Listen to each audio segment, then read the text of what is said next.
il a tellement de dons. Donc il va commencer celui de 11 ans, va commencer en fait à jalouser. Et il va utiliser quoi? Les moyens sorcellaires qu'il avait. Eux ne le savaient pas. Jusqu'au point où l'année dernière, l'enfant était constamment malade, des problèmes de pied, des mots bizarres. Il amène l'enfant. On prie. À un moment, ça va. Après ça, et la fatale, c'est au mois de juin. Il était au CM2. Là, je me souviens ce jour-là, c'était le mardi. C'est le jour où, en fait, ils avaient décidé de venir ôter son esprit. Faites attention avec les gens que vous hébergez dans les maisons. Faites attention. Et là, c'est comme ça qu'il va se retrouver à l'hôpital, à mère-enfant. Et les temps qui vont suivre, il m'appelle pour dire il est dans le coma. Je lui dis, attends, tu es un menteur. J'ai laissé ce que je faisais au bureau, j'ai pris le véhicule, je suis allé avec une équipe à mère-enfant. Quand j'arrive, le médecin dit, vous ne pouvez pas rentrer. Je dis, il n'y a pas de problème. Mon corps ne peut pas rentrer. Mais l'esprit de Dieu en moi peut rentrer. Je leur ai dit, où se trouve la salle de, on appelle ça comment? De Réa se trouve où? Ils m'ont dit, parce que c'est ici. J'ai dit, ok. De là où j'étais, le Saint-Esprit m'a inspiré, m'a donné une orientation. Et l'équipe qui était avec moi, j'ai dit, voici ce qu'on va faire. Et nous avons tout de suite contré l'action de la sorcellerie. Les temps qui vont suivre, l'enfant va revenir à lui-même. Aujourd'hui, là, il est en bonne santé. Tout va bien. Monsieur l'a sorti de l'arrière. Wow. Amen. L'envoûtement. Papa prie, maman prie, l'enfant prie. Mais dans la maison, il y avait quelqu'un qui appartenait à un autre monde, qui était prêt à faire le désordre. Vous voyez un peu le diable? Et je vous dis une chose, si le Seigneur ne m'aurait pas donné, si je ne connaissais pas, la seule chose c'est qu'on aurait dit plus tard, Alléluia, Amen. Ce qui est bien est allé au ciel auprès de Jésus. Dieu a donné, il a repris. Amen. Bon, Dieu vous donnera un autre. Amen. Consolation dans le Christ. En tout temps, c'est le diable qui a eu le dessus. Il a rencontré tout simplement une facilité pour atteindre. Répète au nom de Jésus. Au nom de Jésus. Satan, tu ne toucheras pas ce qui est à moi. Au nom de Jésus. Au nom de Jésus. Au nom de Jésus. Tu ne toucheras pas. Mais vous savez, il y a ce qu'on appelle, dans cette guerre, je lui ai dit, l'enfant ne répare pas à la maison. Il vient passer un séjour chez moi à la maison. 2. Déplacez-vous. Partez de cette maison. Vous savez, il y a des victoires qu'on gagne aussi en se délocalisant. Comment comprendre que Jésus, fils du Dieu vivant, il est bébé. Joseph, Marie, craignant Dieu. Et Dieu entend le sataniste, comment il s'appelle là? Le roi là. Hérode. Il veut sacrifier Jésus parce qu'il voyait l'étoile de Jésus. Il a dit l'étoile là, je dois récupérer ça pour affermir mon trône.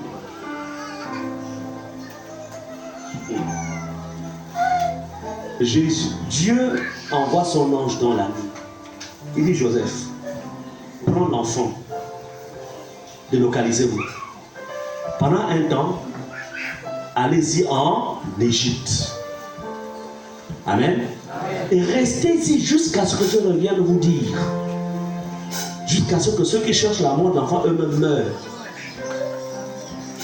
Répète au nom de Jésus. Au nom de Jésus. Tous ceux qui cherchent ma mort, ce sont eux qui mourront. Et moi je vivrai. Et je raconterai les œuvres de l'Éternel.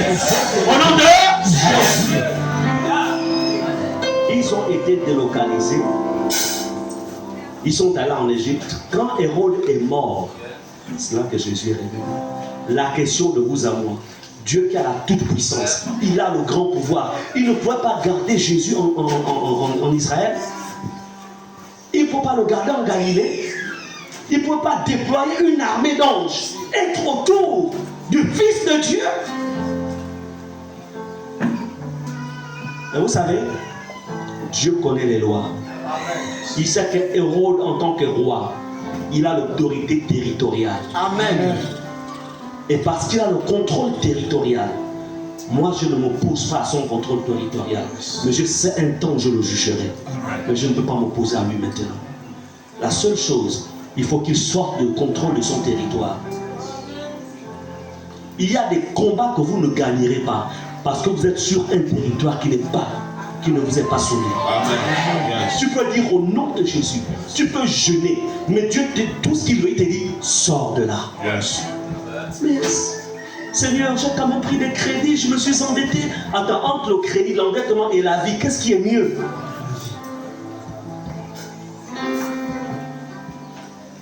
Et nous bénissons le Seigneur parce qu'ils ont remporté La victoire. Amen. Je me souviens, le concours, c'est le CEP qu'ils font maintenant. Hein. Il l'a fait à mère, enfant, il était hospitalisé. C'est à l'hôpital qu'il a fait le concours, le CEP. Grelottant. Et gloire à Dieu, il a gagné. L'envoûtement.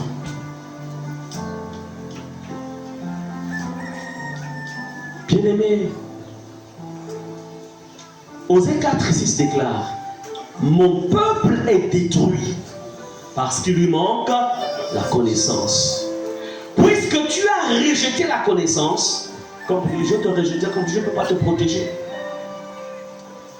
Je te rejette. Il n'est pas mon peuple est détruit, manque de puissance, manque d'autorité, mais il manque de connaissance.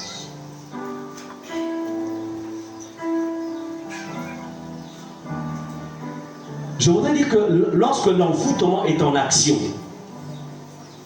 quand l'envoûtement est exercé sur quelqu'un, l'envoûtement exerce en fait un contrôle, une domination, une manipulation. La personne va se mettre à poser des actes. En fait, elle pense que c'est elle qui est à l'origine de ces actes. Mais la personne est comme, en fait, elle est robotisée, on va dire ça comme ça. Donc, et un envoûtement de 4 jours, ça passe sur la base d'un sort qui est jeté. Elle ne se mariera pas. Il fera des études, mais ne pourra pas bénéficier du fruit de ses études. Elle se mariera, mais ne concevra pas. Ces paroles sont recueillies par un esprit. Et l'esprit va maintenant suivre la personne avec ces paroles-là. Tant que ce n'est pas annulé, tant qu'il n'y a pas un travail de destruction, ça continue à pourrir. L'envoûtement.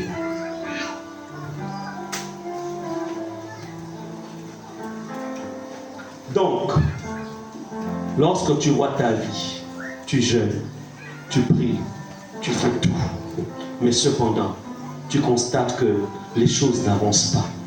Tu es sanctifié, tu es consacré, tout. Ça n'avance pas. Reconnaître. Donc, ce qu'on retient, que je rentre dans les signes, parce qu'il faut que vous vérifiez est-ce que ta vie est sous envoûtement. Parce que tu ne peux pas te mettre à combattre si tu ne maîtrises pas, si tu ne sais pas si ta vie est sous envoûtement. La vie de tes enfants, est-ce que c'est sous envoûtement? Amen. Nous retenons que si Jésus avait dit aux disciples, aux apôtres, déliez-le, c'est parce que j'aimerais vous dire que lorsque Lazare revient à la vie, c'est une forme de nouvelle naissance. Est-ce qu'on est d'accord? Il a eu une première vie, il est mort, et Jésus vient lui redonner la vie. Donc, une nouvelle naissance. Mais quand il renaît, Le gars, il renaît avec on va dire des liens. Est-ce qu'on est ensemble? Amen. La nouvelle naissance ne règle pas tout. Yes. La nouvelle naissance te redonne la vie de Dieu. Amen. La nouvelle naissance te délivre du péché originel, le péché d'Adam. Amen. Mais il y a ce qu'on appelle l'héritage familial. Il y a ce qu'on appelle les portes du sang. Tu appartiens à une famille où les gens étaient des danseurs d'Ongosé. Danseurs d'Ongosé. Lorsque l'attaque dont je vous ai parlé, dont je vous ai parlé tout à l'heure, que j'avais su l'année dernière, j'ai posé la question, j'ai dit, Seigneur, attends, mais ils sont passés par où? Tu connais comment je lis? Il me dit, en fait, l'esprit qu'ils ont activé provient de l'autel que ton grand-père, qui était un initié, quand bien même il est parti, mais l'autel continue en fait à travailler. Donc ils ont activé cet autel, et en activant l'autel, ils ont relâché donc un esprit de nécromancie qui en fait étant sur leur territoire, et toi n'ayant pas été sensible à tous les avertissements que je t'ai donnés, ça a favorisé leur action contre toi. Amen. Amen. Tu viens d'une famille. Le sang que tu vois là, le sang qui coule là, c'est un sang qui transporte des informations. Dans ton sang là, c'est écrit arrière-grand-père, grand guerrier. Mais étant grand guerrier, il a fait des pactes avec les esprits, en fait, de la forêt. De sorte que personne ne doit le vaincre. Et sur ce, dans cette alliance, il avait dit que toutes les femmes auront toujours des fausses couches pour que ces enfants-là servent d'offrande pour entretenir la force, l'invincibilité.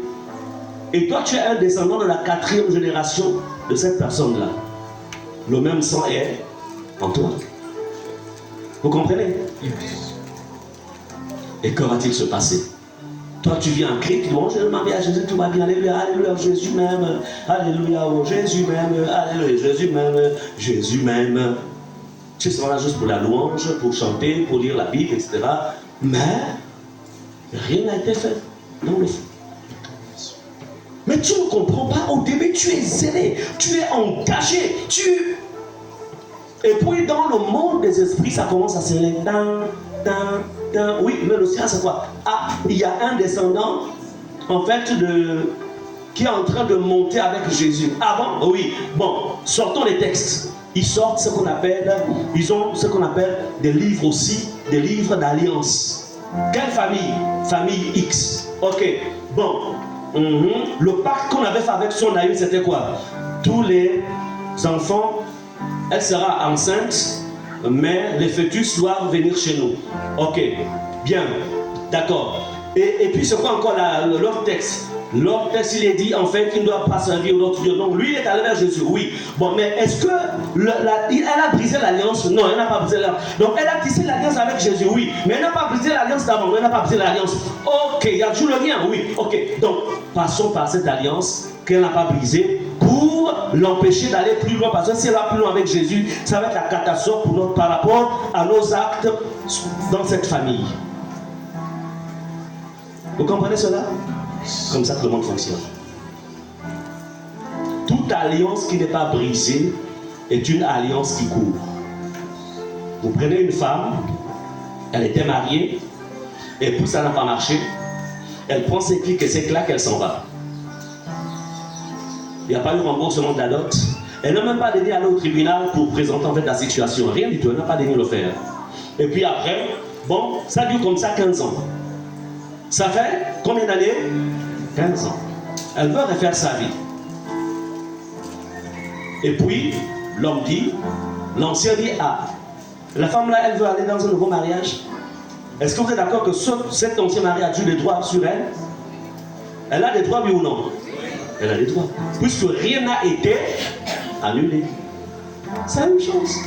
Donc si cet homme veut à nouveau faire pourrir la vie de cette femme, il le fera. Pas parce qu'il l'aime, pas parce qu'il veut la récupérer, mais à cause de l'alliance qui n'a pas été rompue. La dot n'a pas été remboursée, elle n'est pas allée donc au niveau du tribunal pour présenter la situation. Donc il y a un tribunal de Christ, là où on va, pour dire ça là, moi je ne suis pas d'accord. Moi je n'étais pas né quand ça s'est passé. Donc j'annule ça, j'annule ça, j'annule ça. Il est écrit, tout ce que vous délierez sur la terre sera délié dans les cieux. Yes. Mais on délie quoi? Les dossiers dans lesquels vous n'étiez pas en fait présent. Vous êtes maintenant en Christ. Alléluia. Amen. Il est important de comprendre cela.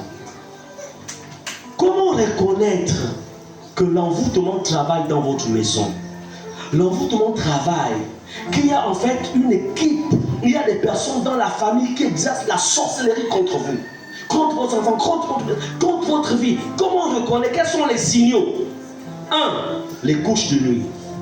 Vous rêvez et pourtant tu vis une vie de sanctification, mais tu ne comprends pas pourquoi souvent, quand tu dors, tu te retrouves, tu t'accouples avec un homme ou avec une femme. Et quand tu te réveilles le matin, tu es mouillé, comme si tu étais avec une femme ou avec un homme. Ce sont des signaux que tu es sous envoûtement. Il y a des esprits qui ont été relâchés et qui exercent leur contrôle sur toi, mais dans le domaine sexuel. Autre signaux, des choses qui se déplacent dans le corps. Tu es là, mais tu as l'impression que ton corps, en fait, il y a des choses qui marchent dans le corps. Tu vas faire des examens, on te dit, on ne trouve rien. Parfois, les gens même pensent que ce sont les filaires. Mais tous les examens se révèlent négatifs. Et il y a une action contre toi qui est provenue du monde des esprits.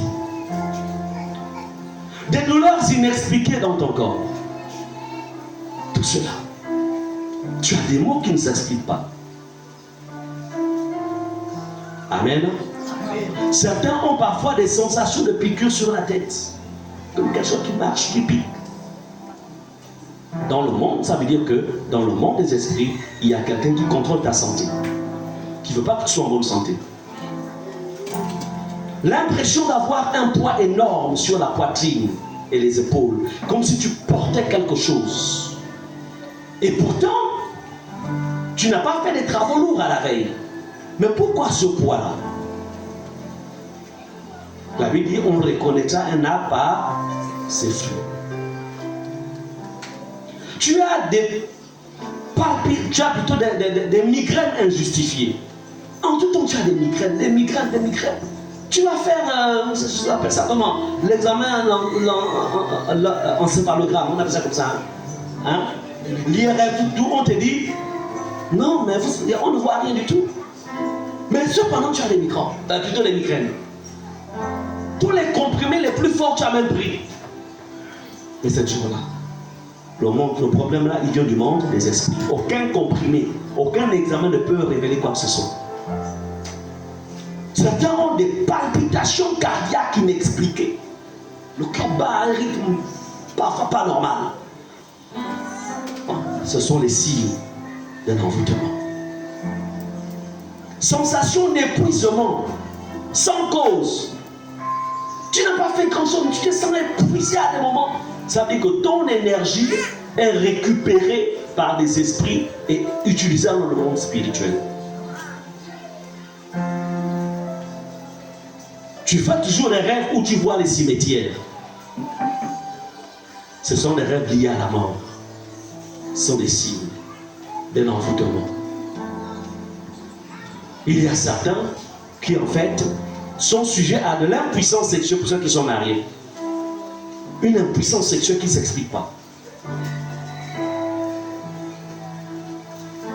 D'autres, pour les femmes, c'est une frigidité. Elles ne sentent pas le désir de se donner à son mari. Mais quand le mari est loin, elle a besoin du mari. Ou quand la femme est loin, il se sent... J'ai connu quelqu'un comme ça, un frère. Il a dit, parce que quand je suis à côté de ma femme, je ne sens pas, je ne me réveille pas. Mais quand je suis dehors, c'est là que je me réveille. Au point où je voudrais même essayer avec une autre femme, peut-être, je dis frère, il ne faut pas faire ça, c'est le péché. Il ne faut pas essayer. C'est là où on appelle ça l'adultère. Dieu n'est pas incapable. Ça veut dire que tu es envoûté. L'envoûtement va même rentrer dans ton domaine conjugal pour détruire le mariage, parce qu'il avait été dit, elle ne se mariera pas. Il ne se mariera pas. Il est fait pour être en fait la banque la banque la plus puissante du Gabon, c'est laquelle? BG. Il est le BG-fille de la famille. Donc il ne peut pas prendre épouse. Parce que s'il prend épouse, toutes les richesses là, ça va aller chez qui? Il ne pourra plus gérer librement. Le gars a le désir de se marier, mais il pose des actes qui démontrent qu'il ne peut pas se marier. Parce que c'est lui qui est le BG-fille. Problème école, c'est lui. Problème santé, c'est lui. Problème voyage, c'est lui. Problème construit maison village, c'est lui. C'est-à-dire tout c'est lui. Il est le BG-fille de la famille. Envoûtement. Est-ce que vous comprenez cela? C'est-à-dire que l'envoûtement te maintient là, dans la famille. Tu ne peux pas sortir, aller fonder ta propre famille. Dieu a dit, l'homme quittera son père et sa mère, s'attachera à sa femme et les deux deviendront une seule chair. Mais lui, il ne pense pas à ça. Elle ne pense pas à ça. Elle dit, je vais venir dans le mariage, mais ma mère va venir avec moi. Mes nièces, mais tout le monde va venir. Parce que nous, on est unis comme ça là. On ne nous sépare jamais. Envoûtement, tu es envoûté. Mais la vérité, c'est que quand tu seras vieux, vieille, c'est là que tu te dis, ah, qu'est-ce que j'ai bien fait de ma vie là? Donc j'avais des opportunités. Et en ce moment-là, toute la famille t'abandonne. Ils oublient que quand il était fort, vous étiez en fait, on appelle ça, ceux qui sucent le sang là, sans su. Mais tant qu'il n'a plus rien, on l'abandonne. Et ce sont les mêmes qui vont quitter, mais il a fait quoi de sa vie? Il a occupé de hautes fonctions, et il finit comme ça, même sans femme. Sans... Et ils ont dit que ce sont eux qui l'ont rendu comme ça, pour qu'ils ne prennent pas de femme. Vous voyez l'envoûtement? C'est-à-dire que l'envoûtement, c'est son action quand tu n'as plus la capacité de te réveiller. C'est-à-dire que tu t'es affaibli, il n'y a plus rien. Tu es en mode retraite. Et en mode retraite, on n'est plus aussi efficace que ça. Tu sais qu'avec le minimum. Envoûtement. Combien de personnes ont été envoûtées? Combien sont même dans l'église envoûtées? Tu vois la personne, tu dis, soeur, tu ne penses pas te marier? Non, tu sais, moi, j'attends Jésus. Frère, attends, les soeurs, quand tu vois, tu ne... Ah, parce que moi, je ne vois pas les soeurs ici. Hein. Comment tu ne vois pas? Les soeurs là, tu... Ah, parce que tu sais, moi, les soeurs des derniers temps là...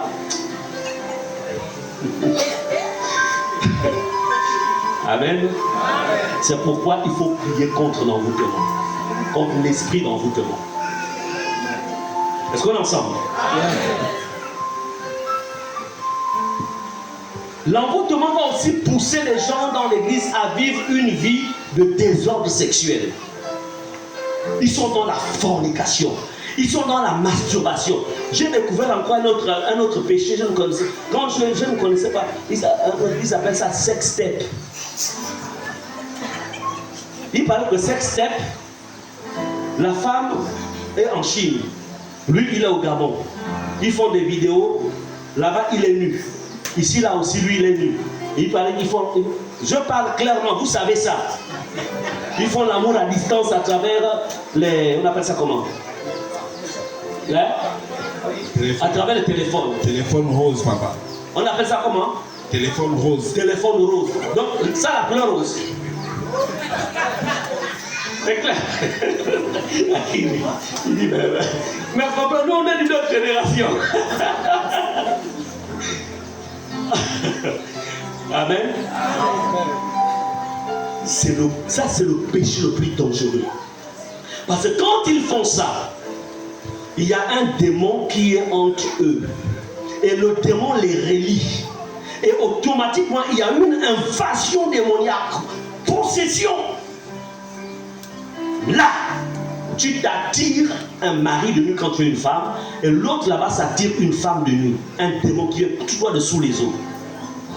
Tout ce qui sort là, la jouissance là, on va parler clair, on n'est pas les enfants. Il y a un démon qui vient prendre la semence de l'homme qui sort là. Ils amènent ça sous les eaux. Et les temps qui vont suivre, cette personne va commencer à avoir des kystes. Cette femme aura maintenant des kystes de myome. En fait, ce sont des grossesses spirituelles en forme de myome ou de kystes. Ça provient quoi? D'un acte de péché. L'homme aussi de son côté va continuer à briller dans, en fait, dans des pratiques en fait illicites, masturbation, etc. Tout ça, c'est avec des démons. Quand quelqu'un se masturbe, c'est avec un démon qui fait l'amour. Quand quelqu'un se masturbe, c'est avec un démon qui fait la même chose. Vous comprenez cela? C'est un monde dangereux dans le monde que vous voyez là. Donc, la vie de désordre, c'est un envoûtement. La personne est sous contrôle démoniaque. Et là, tu ne peux pas t'élever plus haut avec le Seigneur. Amen. Amen. Bien-aimé, la question, où en es-tu? Face à ces points-là, quand tu vois ta vie, quand tu vois la vie de ta maison, où en es-tu? Quel est le domaine dans lequel tu te reconnais et tu veux que ça change? Bien-aimés, nous nous rapprochons de la fête de Noël. Noël n'est pas une fête dédiée qui vient de Dieu. C'est une fête qui est sous le contrôle du Dieu Soleil. Vous voulez offrir un cadeau à vos enfants, faites-le avant Noël. Mais pas dans le but de Noël, parce que vous aimez vos enfants. Vous faites-le après. C'est une période où il y a des envoûtements à haut degré. Amen. C'est pourquoi vous remarquerez que, au lieu que Noël soit une fête qui favorise des conversions et des repentances pour que les gens viennent vers Christ, vous remarquerez que le capital financier pour ceux qui ont des affaires, c'est là où vraiment ça prend de l'ampleur. Il y a un esprit qui est lâché. Tout ce qui est exposé, les cadeaux qui sont exposés pendant Noël, ont la marque de la divinité qui contrôle Noël. Donc quand un cadeau rentre dans la maison, c'est l'envoûtement qui rentre dans la maison. Les sapins que vous achetez, que vous avez dans la maison là, c'est envoûté. Vous comprenez cela? Ouais. L'arbre de Noël, envoûté. Dans la Bible, il y a un arbre de Noël. Pendant tous les actes des apôtres, on a vu un moment où il y a l'arbre de Noël parmi eux. Donc vous comprenez que ce sont des choses en fait mesquines, qui ne semblent pas être dangereuses, qui ont une forme, c'est très bien habillé, mais derrière, il y a une puissance satanique. Quand il y a des morts,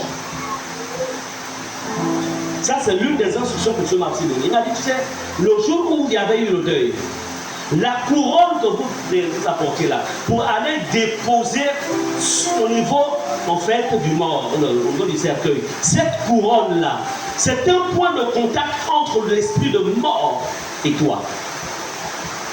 Oui, ce sont des anneaux qui viennent en fait de certains inventés par les satanistes.